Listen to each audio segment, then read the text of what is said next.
Assalamualaikum warahmatullahi wabarakatuh. Perkenalkan, kami dari kelompok 1 Bahasa Arab yang beranggotakan Adam Diantoro, Randy Afriyadi, Putra Sandika, Mahendra Pratama, Saiful Anwar, dan Ahmad Muwafiki. Di sini kami ingin menjelaskan materi yang berjudul Al-Insanu Yahtaju ila Tarwih, yang artinya manusia itu membutuhkan istirahat. Alhamdulillah ala salamatika ya Ibrahim. Syukron lak, ana bi khair walhamdulillah. Madza hadatsa? Limadza anta huna?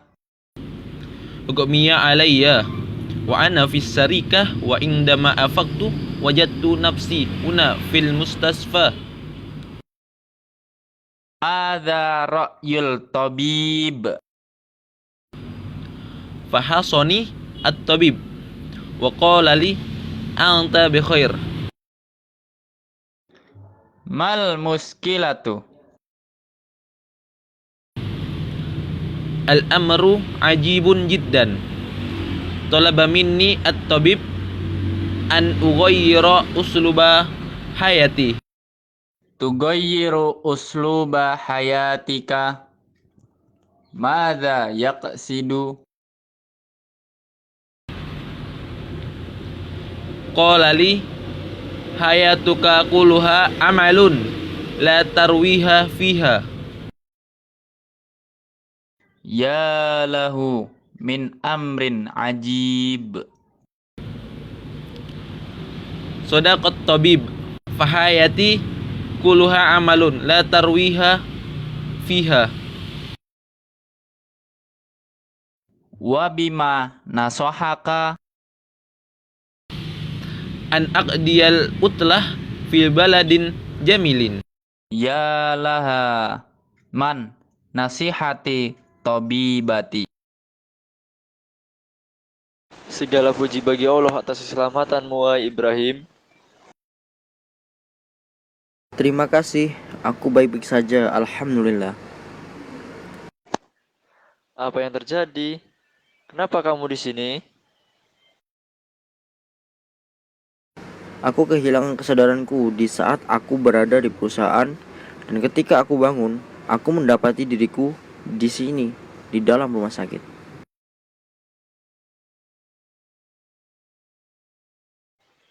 Apa kata dokter? Dokter telah memeriksaku, dia berkata padaku, kamu baik-baik saja. Apa masalahnya? Suatu hal yang menakjubkan, dokter memintaku untuk merubah pola hidupku. Kamu merubah pola hidupmu. Apa yang dia maksud? Dia berkata padaku, hidupmu seluruhnya hanya bekerja, tidak ada istirahatnya. Sungguh hal yang menakjubkan. Dokter itu benar, dalam hidupku seluruhnya hanya bekerja, tidak ada istirahatnya. Dan apa yang dia sarankan padamu? Untuk menghabiskan liburan di negara yang indah. Sungguh saran yang baik. Selanjutnya ada al-mafrudat. U'mi'ala, pingsan. Yang kedua, sarikatun, perusahaan. Yang ketiga, tabibun, dokter. Yang keempat, fahaso, memeriksa. Yang kelima, muskilatun, masalah. Yang keenam, tolaba, minta. Yang ketujuh, at-tarwihu, istirahat. Bismillahirrahmanirrahim. Qawaid dari al-istifham. Istifham secara lafaz itu berasal dari kata fahmun. kemudian menjadi istifhaman yang artinya meminta pemahaman. Jadi yang menggunakan istifham itu orang yang belum paham. Istifham bisa juga dikatakan atau digunakan untuk bertanya. Istilah gampangnya istifham itu untuk bertanya.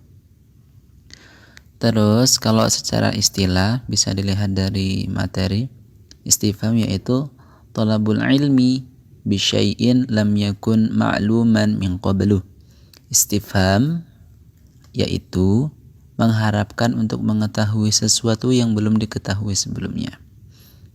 Jadi kalau misalnya belum paham, maka ada pertanyaan. Nah, bertanya itulah yang dinamakan dengan istifham.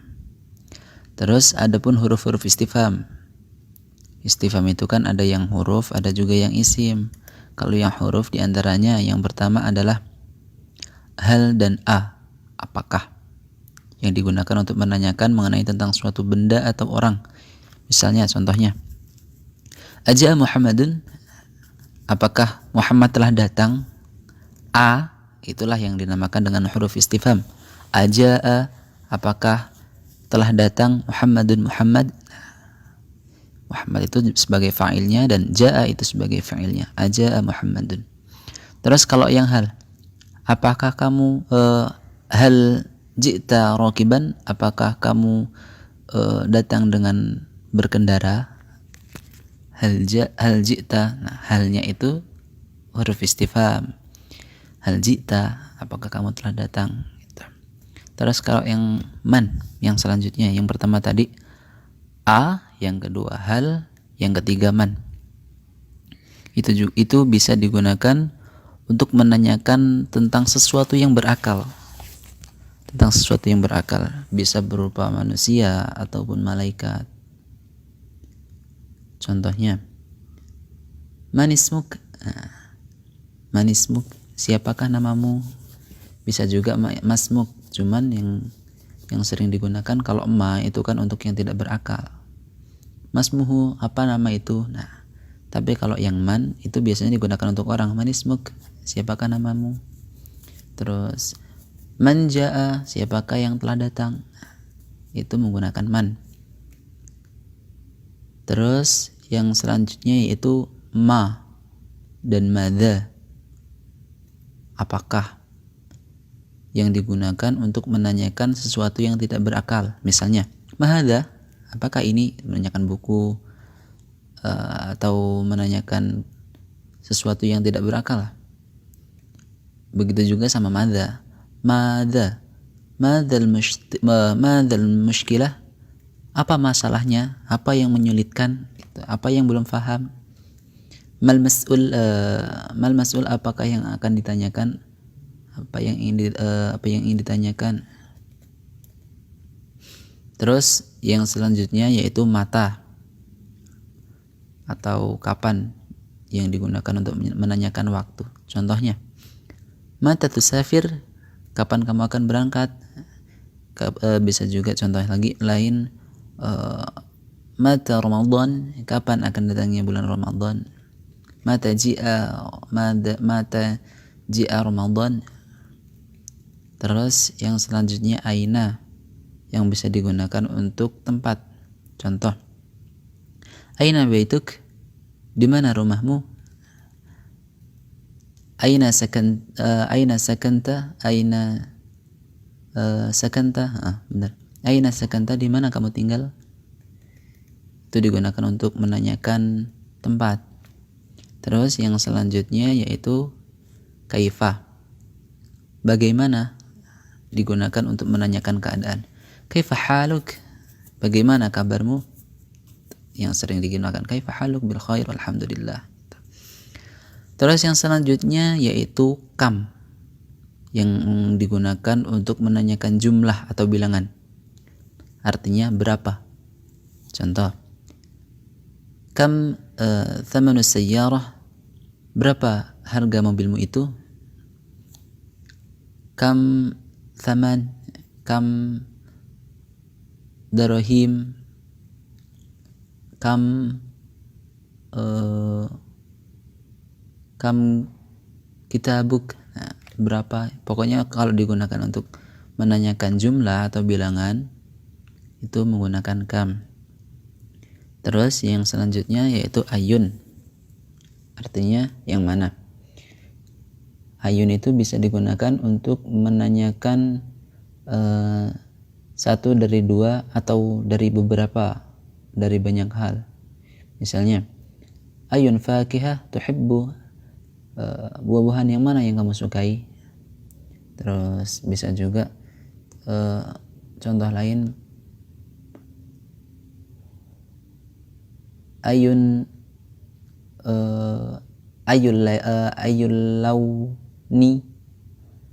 launi tuhibbu, warna mana yang kamu sukai, warna apa yang kamu sukai. Untuk memilih, digunakan untuk memilih. Itulah beberapa huruf-huruf istifham. Terima kasih kepada teman-teman atas perhatiannya. Mungkin hanya ini yang dapat kami sampaikan. Apabila ada kesalahannya kami memohon maaf. Pada Allah kami mohon ampun. Wabillahi taufiq wal hidayah. Wassalamualaikum warahmatullahi wabarakatuh.